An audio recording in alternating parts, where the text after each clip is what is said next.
Make your own movie. No, not the people complaining about remakes, the people making remakes. I know a lot of people like to twist that around. They like to say, well, make your own movie if you want something original. Well, that's not my job. My job is not making movies, and neither is anyone else's. The people making movies, their job is to make movies, and if all they're doing is remaking old movies, then people do have a right to complain. And I'd like to case by case through a few of these. The first one up is definitely The Rocketeer. Since the original came out in, I believe, 1991, I could honestly see them trying to remake it because it's been so long. My only problem is that the aesthetic styling, as seen from this art right here, is kind of dated. And anyone who saw the original obviously isn't going to want you to remake it if they liked the original. But overall, I think it could be done well. But if the study of films in Hollywood and statistics has taught me anything, Hollywood is nothing if not statistically disappointing, especially when it comes to remakes, so I wouldn't hold out high hopes for this. You're probably going to end up disappointed.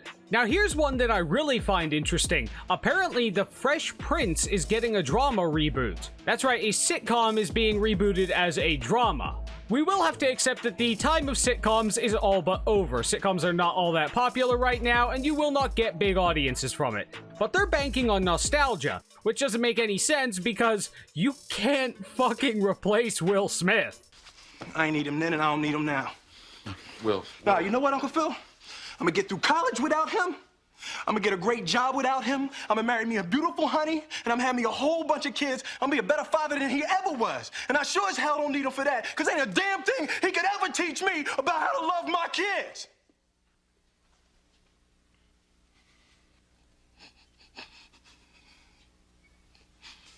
How come he don't want me, man?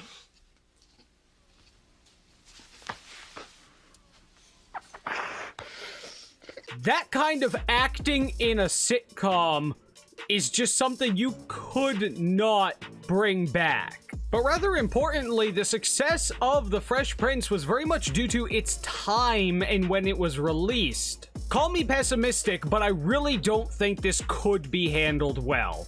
Again, they haven't handled things well in the past, and subtlety is one of those words that they have completely lost out of their dictionary somehow. We're gonna have to send some new dictionaries over to Hollywood. Subtlety just isn't getting into their heads for some reason. And with subtlety having been thrown out the window, I am terrified of how they're going to portray the politics in this. I haven't seen them preemptively attempt to politicize The Fresh Prince, which is definitely a good sign. It's always a bad sign when they try to preemptively politicize, so I'll hold out a little bit of hope for this one too. Now we get on to the things that I simply don't agree with. Netflix is relaunching Cowboy Bebop. Now, I have not seen the original, and I know that's quite the hole in my anime viewing, but I feel like this will allow me to go into it with a fresh start. I don't really care that one of the characters' outfit got changed quite a lot. I think my issue with it is that their defense of it was not something simple like, well, we just wanted it to look different, or we liked this look for the character better. Instead, they insisted that the other outfit simply wasn't feasible for you to move around in, fight in, and wasn't realistic. Well, first of all, her new outfit isn't any better at protection. It's still cloth, so it's still not any better for fighting in, and people have proven that you can move around in the other one. So your logic didn't make any sense. And my question here is why? Why would you make a live-action remake given how objectively bad you are at doing it? Remember Death Note, where you proved that it wouldn't make sense for Death Note to occur in the modern day? Where you proved that you ultimately can spend a large amount of money on something only to make something vastly inferior to what you based it on?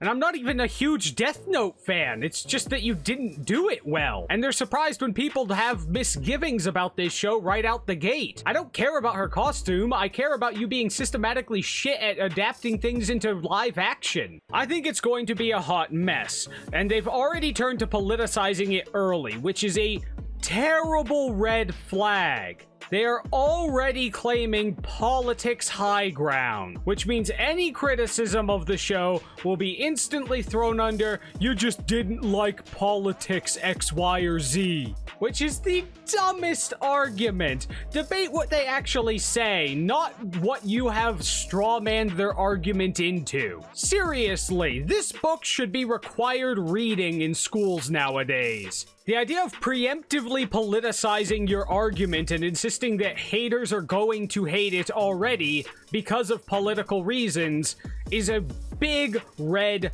flag. If you see anyone doing that, then you cannot trust that they will take any criticism seriously. Or more realistically, you can assume that they are well aware that it's going to be worse than the original, and they're banking on political rallying to draw support towards it from people who agree with them in order to offset the balance of the amount of fans of the original that they're going to end up insulting. I have absolutely no hope for this. I'll watch it, I'll keep an open mind, and I will definitely want to review it based on what I see in the actual show, but the fact that they've turned to grandstanding and moral high grounding before it's even come out, and the fact that it's coming from Netflix, king of making reboots terrible, and it's a reboot which is generally worse than the original in the first place, I have zero confidence that this is going to turn out okay. How about Train to Busan, the hugely successful South Korean zombie thriller? It's getting a US remake, which I sure as hell hope means that they're not going to remake it as though it occurred in the US, because that would completely defeat the entire purpose of people seeking refuge in Busan and the cultural significance of that happening. Look up the history of Busan, pick up a history book. You're going to want to look around the Korean War. It's significant. But my major concern with this one is that it's kind of pushing the boundary on a remake, considering the original came out in 2016. That means we're remaking shows that are 5 years old. Instead of remaking it, how about you go watch the hugely successful South Korean zombie thriller Train to Busan instead of watching a remake of it? If watching subs means that you have to rewatch it in order to, you know, get all of the action, or if watching dubbed means that you're going to lose some of the puns or any of the nuance of language that is inherent in their language and lost in translation, then so be it. You might get a reduced experience, but the idea that making a US remake will somehow solve this problem is completely missing the point. You're going to lose something when you Americanize it anyway. What's the difference? I imagine you'd lose less watching it twice with subs, or just accepting some loss of the phrasing when it comes to the dub if you just watch the original. And it's not that old. It's too young for a remake. I know it's pretty common practice in Hollywood to violate something that's young, but Jesus, guys,